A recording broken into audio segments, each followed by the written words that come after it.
Sir ನಮಸ್ತೆ. Sir ನಮಸ್ತೆ. ಹೋಗಿ ಸರ್. ಹೋಗಿ ಸರ್. ಪ್ರಿಯ ವೀಕ್ಷಕರೇ, ಕೊಡಗು ಜಿಲ್ಲೆಯ ಕುಶಾಲನಗರ ತಾಲೂಕಿನಲ್ಲಿ ಇಂದು ಒಂದು ವಿಶೇಷವಾದಂಥ ದಿನ. ಡಾಕ್ಟರ್ ಶ್ರೀ ಶಿವಕುಮಾರ ಸ್ವಾಮೀಜಿಯವರ ಒಂದು ವೃತ್ತವನ್ನು ಮತ್ತು ಅವರ ಸ್ಟ್ಯಾಚ್ಯೂವನ್ನು ಇಂದು ಲೋಕಾರ್ಪಣೆ ಮಾಡ್ತಾಯಿದ್ದಾರೆ.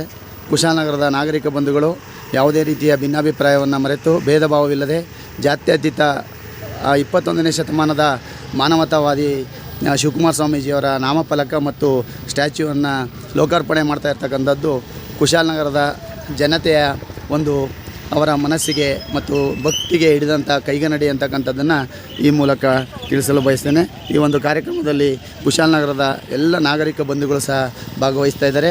ಹಾಗಾಗಿ ಈ ಕಾರ್ಯಕ್ರಮ ಯಶಸ್ವಿಯಾಗಬೇಕು ಅಂತೇಳಿ ಶಿವಕುಮಾರ ಸ್ವಾಮೀಜಿಯವರ ಪಾದಾರ ವೃಂದಗಳಲ್ಲಿ ನನ್ನ ಭಕ್ತಿಪೂರ್ವಕ ನಮನಗಳನ್ನು ಸಲ್ಲಿಸ್ತಾ ಇದ್ದೇನೆ. ನಮಸ್ತೆ ಸರ್. ನಮಸ್ತೆ. ಆರಾಮಿದ್ದೀರಲ್ಲ?